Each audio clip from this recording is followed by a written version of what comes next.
Jollibee ang naging dinner ni Pangulong Bongbong Marcos at First Lady Lisa Marcos kagabi. Jollibee?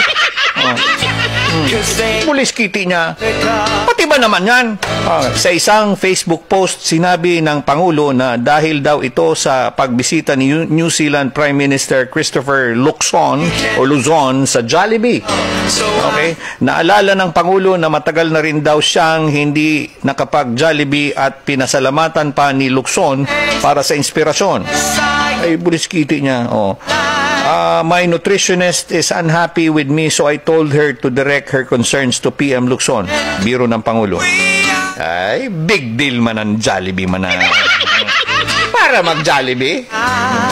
Ang iba nga ning tao din ay panakatana kay Jollibee. Bakusa na Jollibee. Mag-date man ka mo. PBBM, Lisa Marcos, First Lady. McDonald's naman. McDonald's naman. Para pantay. Ano yung pigkakaon kang duwa? Pigkakaon kang duwa. Bakit na manok? Bakit? May spaghetti, may french fries. Masama ho yan sa inyo. French fries. Hindi ba kasi Luke, meron pa isa. Pag-usapan natin. Ibinahagi ni First Lady Lisa Marcos ang kanilaan niyang quality time ni Pangulong Bongbong Marcos sa La Union para sa kanilang ika-31 taong wedding anniversary. 31st, ha? Sa iling ko lang, 31st, tulong aki, puro lalaki. Dahil ko lang sure, ako duda ko lang, correct me if I'm wrong. Pero pagmati ko, garo daog-daog ni First Lady si PBBM.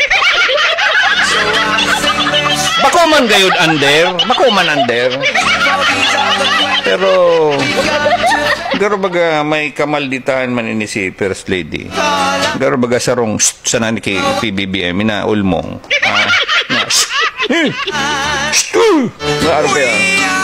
Garo inda ko sana. Ayan, pag-una ko lang. Garo namamati ko kaya pagmati ko lang no. Ining mag-agum na ini na kaibanan ko naman ini many times.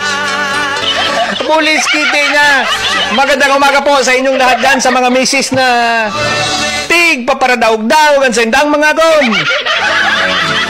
Tig paparadaog-daogan mga gom nindo. Day ka mo kayan. Masama yan. Bigayan lang. Pag ginalabit ni Mister, bika tulos. Tay ka mo man, pag nangalabit man ka mo kay Mister, tindog dapat tulos. Tindog. Okay? Tindog na. Magandang umaga po. Ito po ang inyong lingkod, ang kuya ng bayan, ang lalaking tatapos ng inyong kalungkutan. Dito lamang po